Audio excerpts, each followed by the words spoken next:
క్రైస్తలో ఈరోజు దేవుని యొక్క వాగ్దానము మత్తయి సువార్త 10వ అధ్యాయం 31వ వచనం. మీరు భయపడకుడి, మీరు అనేకమైన పిచ్చుకల కంటే శ్రేష్ఠులు. దేవుడి వాక్యం నిలిచిన గాక. ఆమేన్. అవునండి, భయపడుతున్న ప్రతి ఒక్కరితో దేవుడు చెప్తున్నాడు, మీరు భయపడకుడి. చాలామంది వారి అనుదిన జీవితం కొరకు భయపడుతూ ఉంటారండి. వారి పోషణ కొరకు భయపడేవారు కొంతమంది ఉంటారు. ఆర్థిక సమస్యలతో బాధపడేవారు కొంతమంది ఉంటారు. సమస్త విధమైన పరిస్థితుల గుండా వెళుతూ మరి అనేకమైన సమస్యల గుండా వెళ్తూ భయపడేవారు కొంతమంది ఉంటారు. ఏదేమైనప్పటికీ కూడా దేవుడు చెప్తూ ఉన్నాడు, మీ ప్రతి అవసరము ఆయన తన నామంలో తీర్చే దేవుడు. మీరు భయపడుతున్న ప్రతి పరిస్థితి నుంచి విడిపించగలడు, తప్పించగలడు, కాపాడగలడు.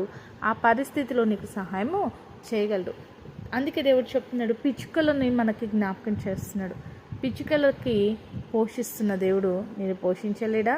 పిచ్చుకలకి సహాయం చేస్తున్న దేవుడు నీకు సహాయం చేయలేడా? పిచ్చుకలను కాపాడుతున్న దేవుడు నేను కాపాడలేడా? ఖచ్చితంగా దేవుడు నేను పోషిస్తాడు, విడిపిస్తాడు, కాపాడుతాడు, సహాయం చేసే దేవుడుగా ఉన్నాడు. అందుకే మీరు అనేకమైన పిచ్చుకల కన్నా శ్రేష్ఠులు. మీరే పరిస్థితిని బట్టి కూడా ఏం చేయొద్దు, మీరు భయపడొద్దు అని చెప్తున్నాడు. కాబట్టి మీ పోషణ కొరకు కానీ, మీ పరిస్థితిని బట్టి కానీ, మీ కుటుంబం కొరకు కానీ మీరు బాధపడకండి, అధైర్యపడకండి, భయపడకండి.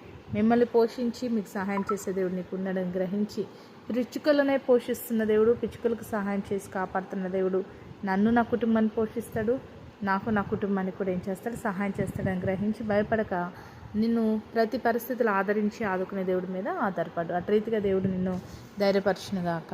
ఆమేన్. ప్రార్థన చేసుకుందామండి.